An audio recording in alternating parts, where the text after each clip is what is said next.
What is up, guys? Jarv here, back today jumping into Destiny 2. Today's Friday, which means our friendly neighborhood trash collector Zer is back once again. As you can see, we are on the European Dead Zone this week, making our way over towards the Ketch. Now, if you follow the route that I'm taking though, there is a little cave up here that helps speed things up for you, so you don't have to try and climb the mountainside and all that crazy stuff. But with that being said, here he is with our friends. And we are here over in the Winding Cove. There we go. So let's have a look and see what goodies he's got. Oh, wow. Okay.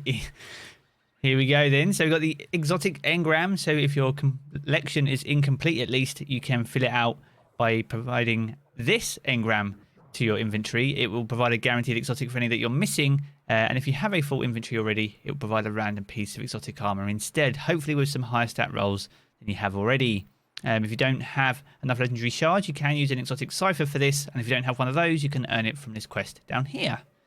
Quick skim then. So we've got Telesto again as the weapon of the week. We've got GWISIN vest for you hunters. We've got the Severance enclosures for you titans, and we've got SUNBRACERS for you warlocks.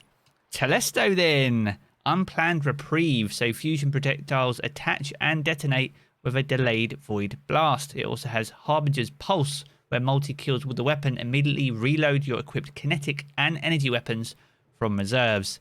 It's the weapon that breaks the game every season. It's quite surprising they're selling it before next season, so if you want to have a bit of fun next season, it might be worth picking up just because you never know. Telesto does crawl out of the woodwork and create some interesting things inside Destiny, but outside the bugs that it introduced, it's actually quite an interesting and unique weapon and can be quite difficult to come up against, especially inside PvP. So if you don't have it, guys, be sure to grab it and add it to your collection.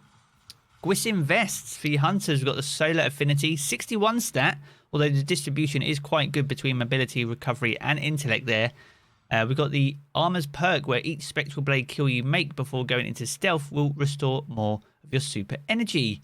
Not one that I've had a chance to use on my hunter just yet, I will be honest, so any build recommendations be sure to sound off down below. But yeah, whilst the stats aren't the highest, it has a good stat distribution nevertheless. Severance enclosure, one again that I don't really use on a Titans. We've got the arc affinity, and it's a 59 stat, so the lowest we've had in a long time, and discipline mobility is where the stats are weighted. Now, the armor's perk is where arc, solar and void melee final blows unleash a damaging explosion. Finishes and final blows against more powerful targets increase the radius and damage of the explosion. Now, I don't know if it's because it's a situational exotic that this doesn't get a lot of use, but it's not one, whilst it looks awesome, that sees a lot of light. Hopefully, Bungie might even rework this. They've done that with the Aeon collection going into next season, so maybe this is another one they need to look at moving forward. But if you don't have it anyway, be sure to pick it up, because the whilst the stats aren't the highest, the distribution isn't too bad. And the last one, yep, the last one, SUNBRACERS solar affinity, 61 stats. So again, not the highest, but the stat distribution is sadly towards the resilience there.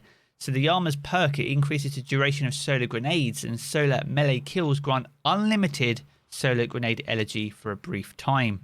One of my favourite Warlock exotics, actually. And if you've got the ornament, you can be a bit of an Osiris-themed Warlock too, which is really awesome. One of the best ornaments, I feel, in the game. But yeah, SUNBRACERS are underused. Not overrated or underrated. I think they're pretty well balanced, really, and a fun one to use, especially if you like to run solar grenades, especially with Demolitionist and things like that. So if you don't have it, guys, be sure to come pick it up this week. So there we have it. That is Zer for this week. I'll be back a little bit later today with a full trials breakdown, so keep your peepers peeled on the channel for that. Now, if you have enjoyed this video, be sure to leave a rating down below. That super helps me out here on the channel.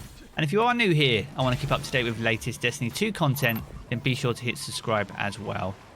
I'm going to jump back into the game as always, guys, but I will catch you all again very soon.